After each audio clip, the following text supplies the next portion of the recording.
வணக்கம். செல்வகுமாரின் மாலை வானிலை ஆய்வறிக்கை. அதிகாரப்பூர்வ வானிலை அறிக்கைக்கு இந்திய வானிலை ஆராய்ச்சித்துறை அறிக்கையை பார்க்கவும். 2025 ஏப்ரல் 12 சனிக்கிழமை மாலை ஆய்வறிக்கை.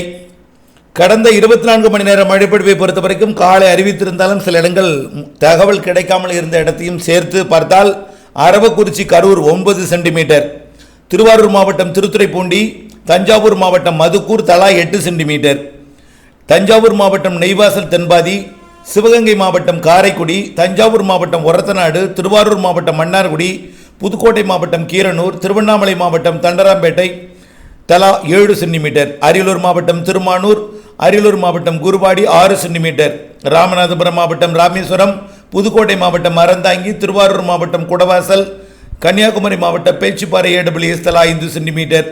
மேலும் தஞ்சாவூர் மாவட்டம் கீழ் அணைக்கட்டு, தஞ்சாவூர் மாவட்டம் தஞ்சாவூர் பாபநாசம், திருவாரூர் மாவட்டம் நீடாமங்கலம், சேலம் மாவட்டம் சேலம், கன்னியாகுமரி மாவட்டம் சிற்றாறு 1, தஞ்சாவூர் மாவட்டம் பேராவூரணி, தஞ்சாவூர் மாவட்டம் பூதலூர், திருவாரூர் மாவட்டம் வலங்கிமான் தலா 4 சென்டிமீட்டர்.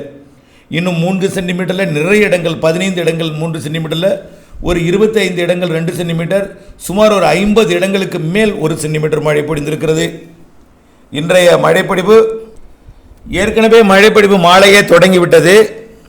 கர்நாடக எல்லையோரத்தில் கிருஷ்ணகிரி மாவட்டத்தில் மழைப்பொழிவு தொடங்கியது. வேலூர் மாவட்டத்திலையும் திருப்பத்தூர் மாவட்டம் ஆம்பூர் வாணியம்பாடி சுற்று வட்டார பகுதியிலையும் மழைப்பொழிவு தொடங்கியிருக்கு.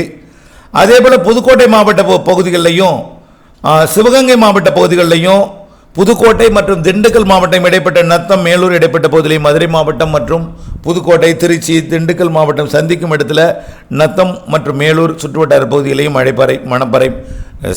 மழைப்பொழிவு தொடங்கி இருக்கிறது. வரக்கூடிய மணி நேரங்களை பொறுத்த வரைக்கும் இந்த மழைப்பொழிவு படிப்படியாக கர்நாடக எல்லையோரம் தொடங்கி கேரள எல்லையோரம் தொடங்கி படிப்படியாக வங்கக்கடலோரம் வரைக்கும் மழைப்பொழிவை கொண்டு வரும். தற்பொழுது இன்னும் கொஞ்சம் கூடுதல் மழைப்பொழிவு இன்னும் சற்று நேரங்களில் கேரள எல்லையோரம் கர்நாடக எல்லையோரங்களில் தொடங்கும். அதாவது மைசூரை ஒட்டியுள்ள நீலகிரி மற்றும் கர்நாடக எல்லையோர ஈரோடு மாவட்ட பகுதிகளுக்கும் அதேபோல் கிருஷ்ணகிரி தருமபுரி மாவட்ட பகுதிகளுக்கும் மழைப்பொழிவு தொடங்கும்.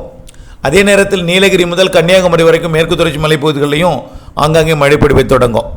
அதேபோல் மதுரை மாவட்டம், சிவகங்கை மாவட்டம், புதுக்கோட்டை மற்றும் திண்டுக்கல் மாவட்டத்தில் ஆங்காங்கே தொடங்கியிருக்கக்கூடிய மழையும், கிருஷ்ணகிரி, திருப்பத்தூர் மற்றும் திருவண்ணாமலை மாவட்டத்தில், வேலூர் மாவட்டத்தில் தொடங்கியிருக்கக்கூடிய மழையும் படிப்படியாக கிழக்கு நோக்கி கொஞ்சம் வந்தாலும் நேற்றைக்கு போல் பெரிய அளவில் மழைப்பொழிவு கொடுக்காவிட்டாலும் இன்றைக்கும் வங்கக்கடலோரம் வரைக்கும் மழை இருக்குது. டெல்டா மாவட்டங்கள் வரைக்கும் கூட மழை இருக்குது. டெல்டா மாவட்டங்களை பொறுத்த வரைக்கும் அதிகாலை 1 மணி 2 மணி அளவில் வந்து லேசான மழைப்பொழிவை கொடுக்கலாம். எல்லா கடலோரம் உட்பட எல்லா மாவட்டங்களுக்குமே கடலோரம் வரைக்கும் வரும். ஆனால் பரவலாக எல்லா மாவட்டங்களுக்கும் எல்லா இடத்துலையும் கொடுக்காது.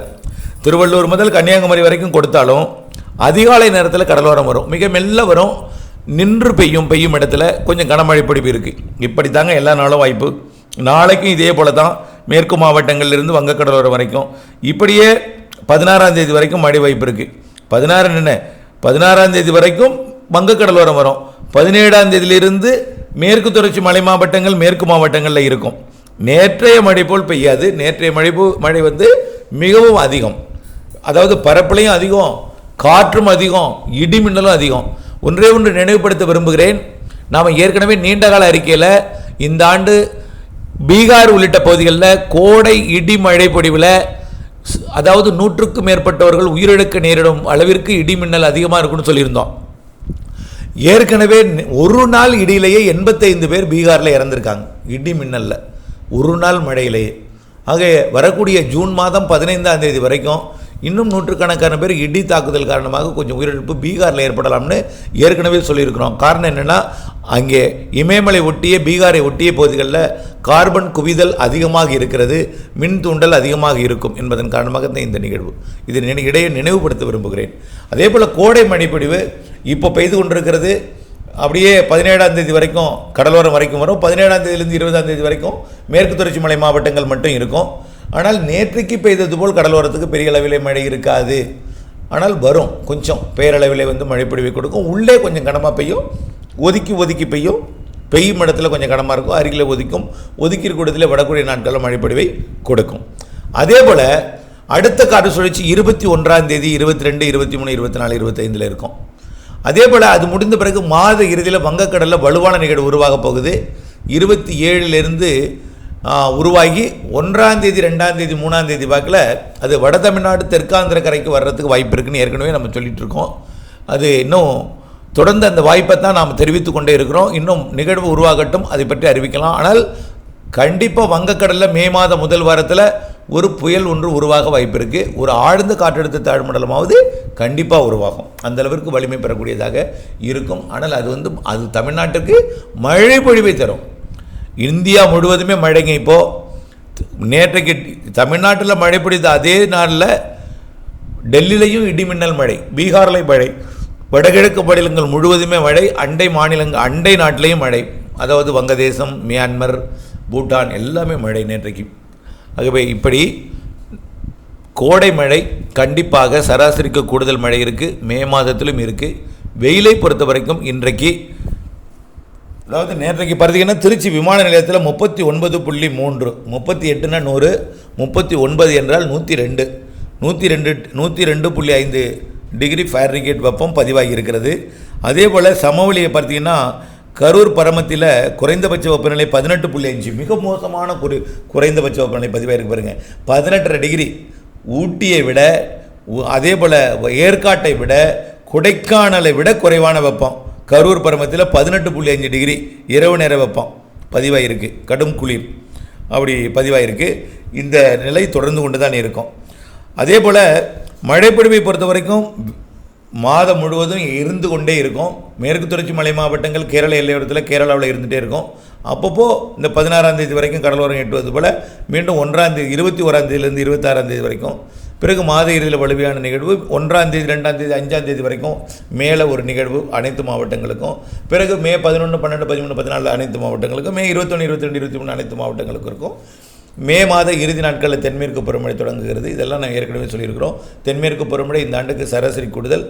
தொடக்கமே அணைகளை நிரப்பும் மழை இருக்கும். தொடக்கமே கண்டிப்பாக ஏற்கனவே மேட்டூர் அணை 108 டிகிரி, மன்னிக்கவும் 108 அடி இருக்கிறது. 108 அடி 120க்கு 108 அடி இருக்கிறதுனால கண்டிப்பாக ஜூன் 12ஆம் தேதி அதற்கு முன்பே திறப்பதற்கும் வாய்ப்பு இருக்குது. கோடை மழை இருப்பதன் காரணமாக முன்கூட்டியே மேட்டூர் அணை நிரப்புவதற்கு கூட வாய்ப்பு இருக்குது. பார்க்கலாம். எது எப்படியோ அதிகபட்சமாக ஜூன் 12ஆம் தேதி, லேட் ஆனாலும் ஜூன் 12ஆம் தேதி திறந்துடுவாங்க. அதுதான் ஜூன்லேயே அணைகள் நிரப்பும் மழை இருக்குது. ஜூலையில் இருக்குது. சராசரி கூடுதல் தென்மேற்கு பருவமழை இருக்குன்னு ஏற்கனவே சொல்லியிருக்கோம். நாடெங்கும் இந்த ஆண்டு தென்மேற்கு பருவமழை சராசரிக்கு கூடுதல். விவசாயத்துக்கு ஏற்ற மழை, பொருளாதார வளர்ச்சிக்கு ஏற்ற மழை 25% பாதிக்கும் மழை இருக்கும். அதே போல் தான் வடகிழக்கு பருவமழையும் நாட்டின் வளர்ச்சிக்கு பொருளாதாரத்துக்கு ஏற்ற மழை, அதே நேரத்தில் கடலோர மாவட்டங்கள் ஒரு 25% பாதிக்கும் மழை இருக்குது. ஆக தென்மேற்கு பருவமழை ஒரு 25% பாதிக்கும் மழை, வடகிழக்கு பருவமழை ஒரு 25% இடங்களில் பாதிக்கும் மழை, மீத இடங்களில் 75% விவசாயம் செழிக்க வைக்கும் மழை பொழிவாக இருக்கும். ஆகவே பற்றாக்குறை என்பதற்கு வாய்ப்பே இல்லை. இப்போ இந்த கோடை மழையே உங்களுக்கு புரிஞ்சிருக்கும். பல இடங்களில் ஒதுக்கி இருந்தாலும் என்ன மழை பெய்யலன்னு சொன்னாலும் அவங்களுக்கும் மழை உண்டு. இன்றைய தேதியில் 176% மழைப்பொழிவு சராசரிக்கு கூடுதலாக பொழிஞ்சிருக்கு. இதுவரைக்கும் சராசரிக்கு குறைவாக பெய்த மாவட்டம் ராணிப்பேட்டை மட்டும்தான். 44% குறைவாக பெஞ்சிருக்கு. பாக்கி எல்லாமே டபுள், 3 மடங்கு 4 மடங்கு மழைப்பொழிவாக தான் பொழிஞ்சிருக்கு. 176% மழைப்பொழிவில் சராசரிக்கு கூடுதல் பொழிந்திருக்கிறது என்பதையும் தெரியப்படுத்த விரும்புகிறேன். ஆகவே வெயில் இருந்தாலும் சில நாட்கள் தான், மழை பெரும்பாலான நாட்கள் இருக்கும். இதை நம்முடைய ஆய்வறிக்கையோட சுருக்கம். தொடர்ந்து இணைந்திருங்கள் அப்டேட்டுடன். நன்றி.